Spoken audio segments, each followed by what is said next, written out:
Hello, my dear Goenkans. Hope you all are doing well. So, today we will continue revising the same system of our body, that is, digestive system.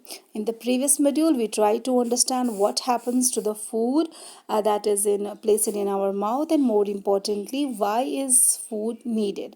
And also, we learned that once the food is masticated in the mouth, it has to be passed through a pipe-like structure. That's what you call esophagus. And now we have to know after the esophagus, after the passage, where it reaches.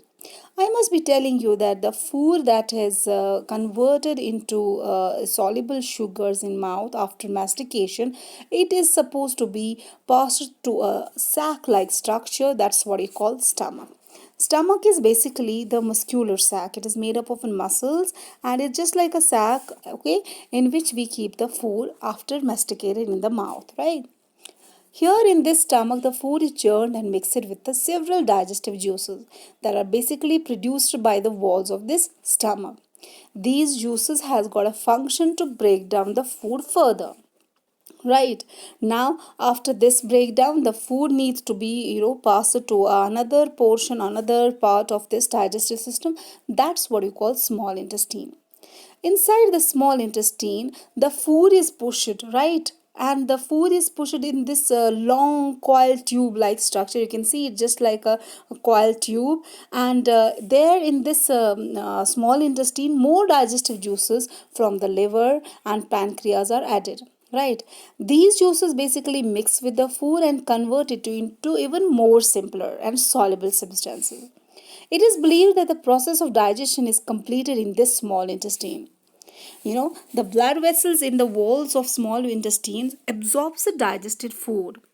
The blood now carries the food to the different parts of the body from this particular small intestine. However, the undigested food that is not absorbed goes to the another portion of or another part of our digestive system. That's what we call the large intestine. So here is the large intestine, this green color structure, right? Now, what happens to this undigested food? The large intestine is basically much wider. Why we call it a large? Because it is much wider and shorter than the small intestine. It has got an ability to absorb water from the food wastes and carries it to the kidney.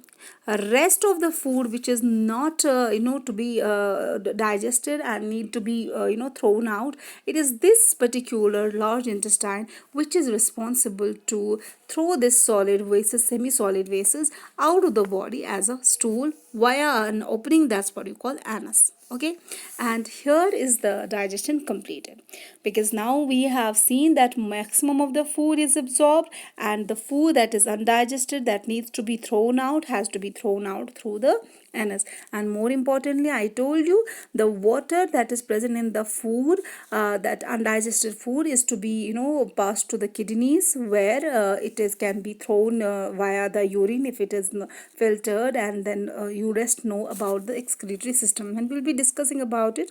For now, I'll take a leave. We'll get back to you tomorrow, inshallah.